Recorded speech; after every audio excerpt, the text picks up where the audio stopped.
Ladies and gentlemen, thank you all so much for joining us on this beautiful Tuesday afternoon. My name is John Reed. I am the editor of the PW Perspective. And for those who may not know, a couple of weeks ago, I filmed a documentary called A Wild Ride Called Life with one Annette Wittenberger. And it was discussing veterans who had PTSD. And what we want to do is further expand upon that. And today joining me is someone very special, woman who has done so much in her time here in Prince William County. And if I went through all the accomplishments, it would probably take longer than the interview. So for the second time, I'm just going to share just a few wonderful things that she has done, that she is the co-founder of Empowered Beginnings. She is also works in disaster psycho recovery worker with the Red Cross, and also continues to work as an advocate for children throughout Prince William County. And as Miss Virginia 2020, I'd like to welcome Miss Katelyn Page here with us today. Katelyn, how are you today?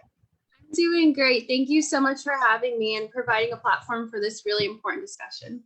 Absolutely. Well, thank you so much for taking time to talk with us today. And I understand when we talk about PTSD and just some of the experiences, sometimes it can be very difficult just to share. And so I admire you for your courage and just being able to open up. And I believe this would be very helpful to a lot of families, and especially as the time we're going through right now with the current pandemic situation. So let's just get right into it. Let's just talk about what was it like?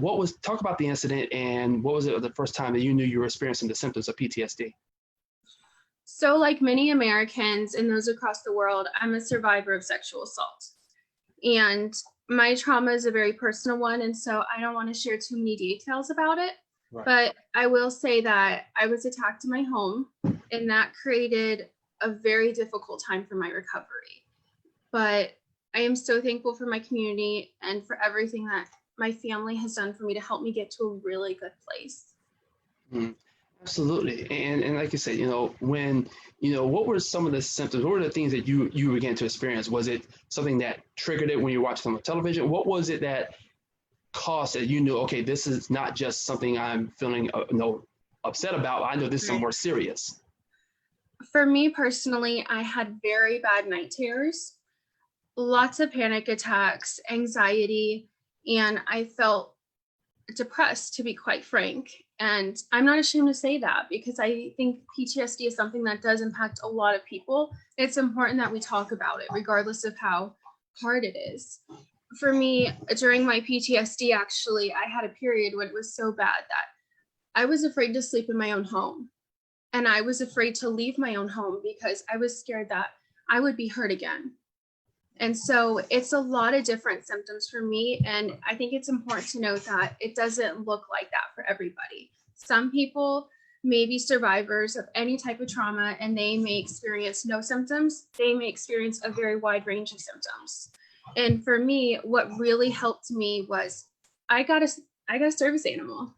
And you may not think that looking at me, but because my night terrors and being so afraid to sleep in my house was so bad, I actually got a service animal, and here's a picture of her to share with everybody. Oh, beautiful. How long have you had her?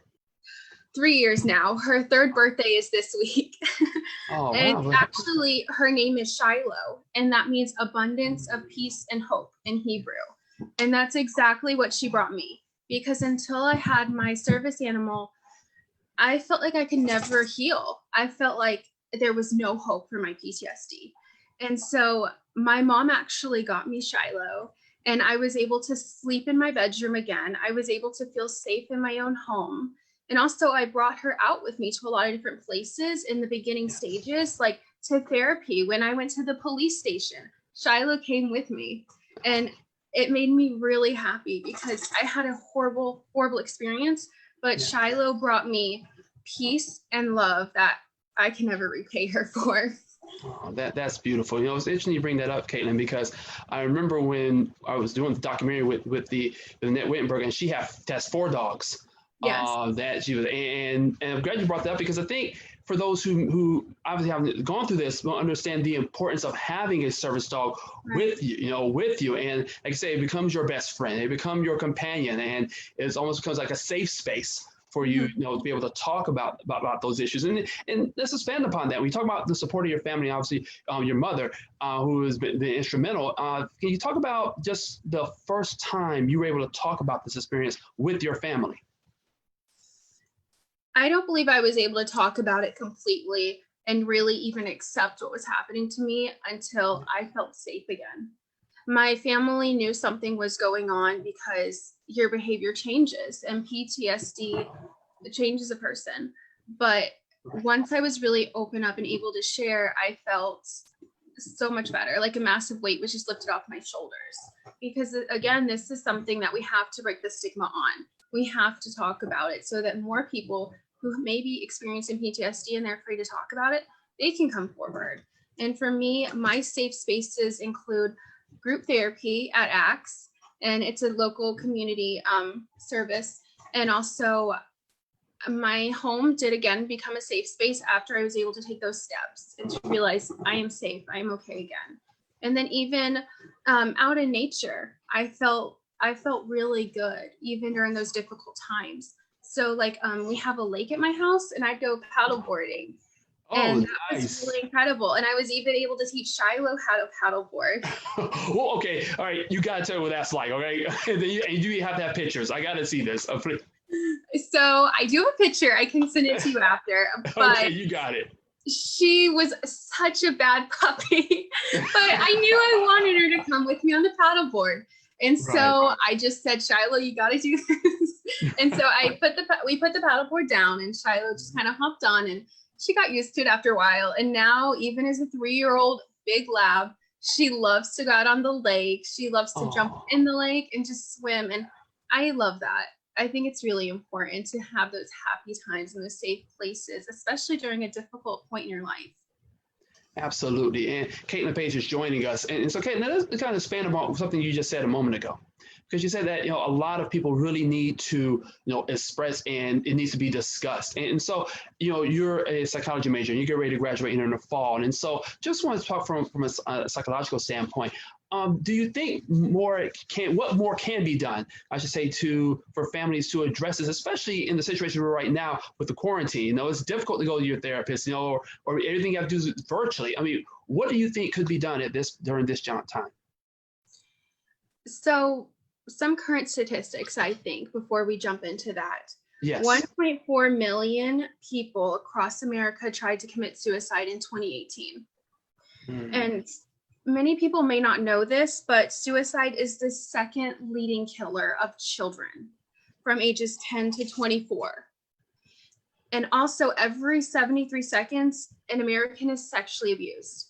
So if that does not say something to you, I don't know what can. Knowing that 10-year-olds are committing suicide because they feel that they do not have the support, resources, or ability to share what's going on in their life is so unacceptable. And so what we need to do is we need to make mental health access more acceptable to everyone and more accessible. And before we do that, though, we have to continue having the conversations. We have to break the stigma surrounding mental health, surrounding PTSD, surrounding childhood bullying, and surrounding anything that may feel somebody that they need to go to that as their only outlet of hope. And again, we need more resources, and we need more mental health treatment facilities, especially in Prince William County. There's simply not enough.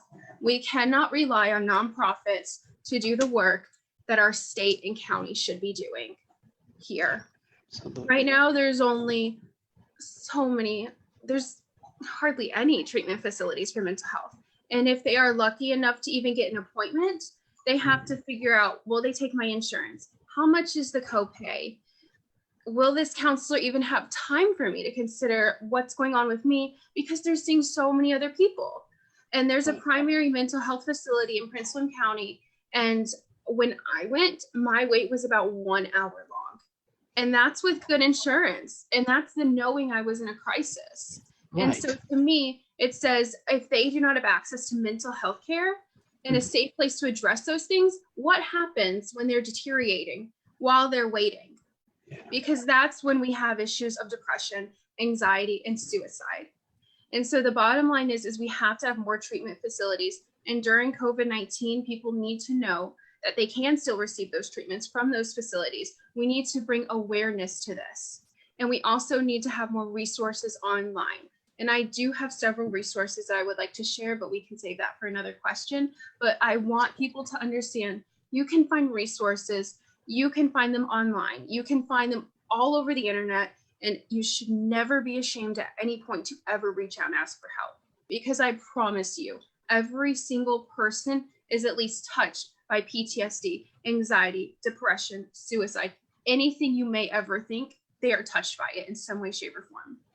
Absolutely, and thank you for that information. Katelyn Page is joining us, and so actually, I want to go back to something because when just thinking about what you have done your entire life has always been advocating for children, and you talk about some of the many statistics that children deal with, and some of these symptoms, and so sadly some of the results. And can you talk through that just a little bit about what you've been able to do personally, and how it's been able to help you, being able to be an outlet to give children that safe space that they need in order to heal with PTSD? Yeah, so as a young adult, about 12 years old, I was bullied very, very badly. And that's what created my passion for advocacy. Because when I was bullied, I realized the true difference one person can make just by speaking out. And that's what drove me to advocacy. I advocated very fiercely against bullying from the time it happened to me till I was, well, honestly, nonstop. I still do advocate for it very much so. Yeah. And as Miss Virginia, I've actually been able to go into our schools, our local Prince William County schools, and talk to children and say, hey, I've been there too. This is what happens, and this is what you can do if it does happen. And also, I've really had the honor of talking to these children about how we can fix the bullying issue, how we can break the stigma. So you should never be afraid to tell somebody, because that's how we really can reduce these horrible statistics among children. We have to tell them while they're young.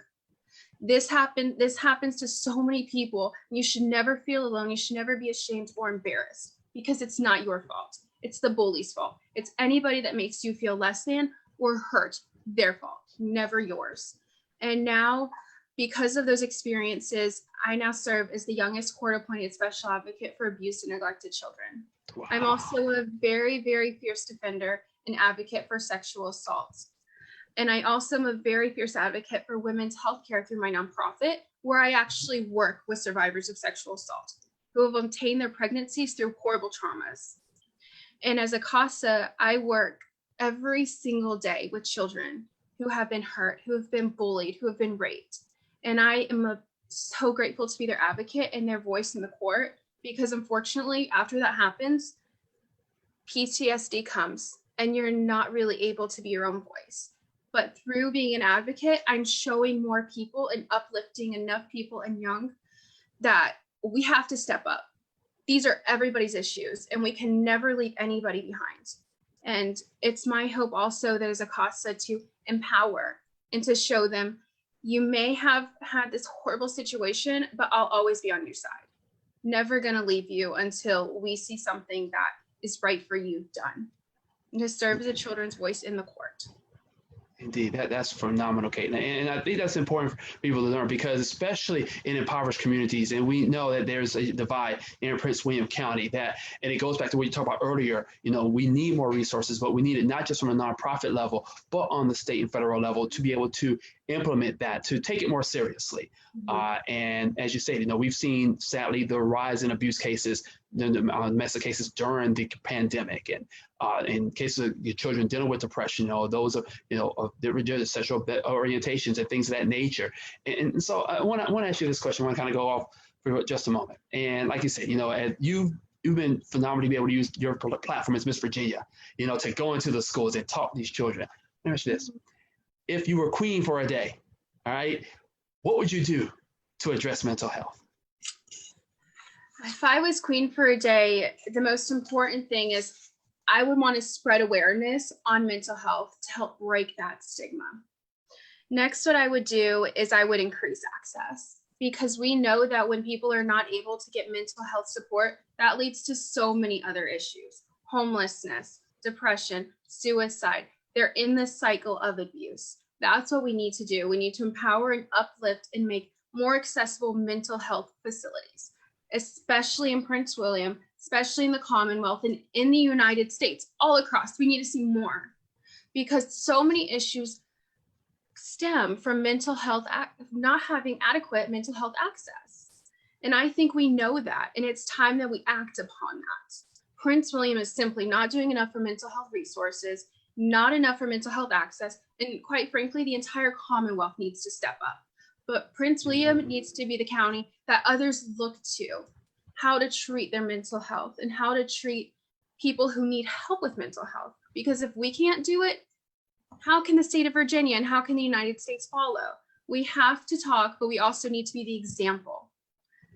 Exactly. And let's kind of expand on that. You talked about the resources that you had earlier that we could use in Prince William County. So could you just give just a few of those resources so that we can know who to talk to, and for people who are watching and those who will be on our publication can reach out to during this time? Yes. So I want to say never be ashamed to reach out. Because again, I promise you, almost every single person you talk to, especially if they're going to be providing that support, they have a very good reason to be wanting to do so. Right. And so a local resource that I really have to just shout out and empower is ACTS Sexual Assault Services. That's where I went.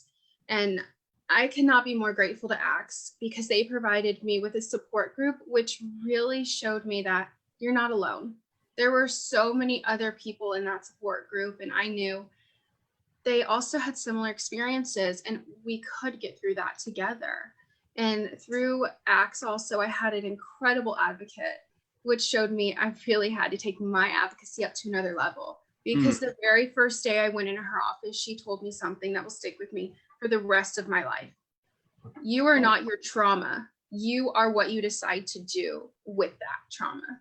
Oh, wow, that's really good. Yes, and that's what empowered me to want to go and advocate for neglected and abused children, to want to go advocate for sexual assault in front of the Prince William County Board of Supervisors. Because when we begin doing that, so many more people feel like they can come out, share their stories. I advocated about sexual assault in front of the Prince William County Board of Supervisors about a year ago. Yes. And I had this is not even an exaggeration, 30 people reach out to me and talk about their traumas for the very first time. First time. I had people who were as old as 70 say they had never told another soul about what happened to them in their childhood. Yeah. And that's why, again, we are not our traumas. We are what we decide to do with that experience and how we're going to change the world because of that experience. And so highly, highly recommend ACTS. They actually have a 24/7 hotline. You can talk and you can literally say anything, completely confidential. Next, I would like to share RAIN, 24/7 confidential chat and hotline. And I think the chat is really important to mention because especially in our young people or those who have never told anybody, they are going to probably feel more comfortable on a chat. Right. And then one other resource is the National Sexual Violence Resource Center. Here, they have lots of information and resources, and actually specific resources that you can find in your county, in your state. And so I really would urge people to visit that because it just is so empowering, and has so much education on this and really shares your experience, and you can see that others have been there as well.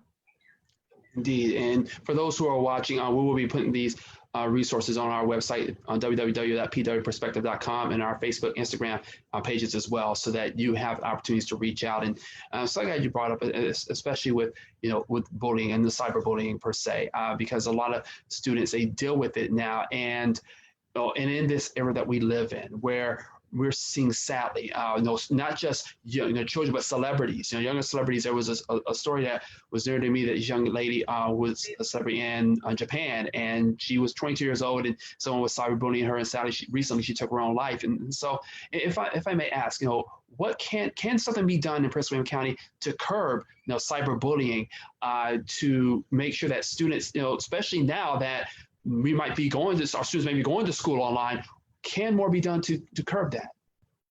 Something has to be done, because since suicide is the second killer of our young people, 10 to 24, I feel very strongly that we can and we have to do better.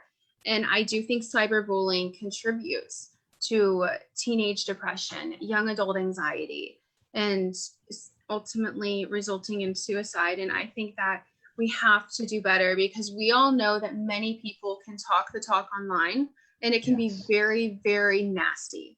And it's simply not okay. And again, that goes to, we have to break the stigma, especially in our young people.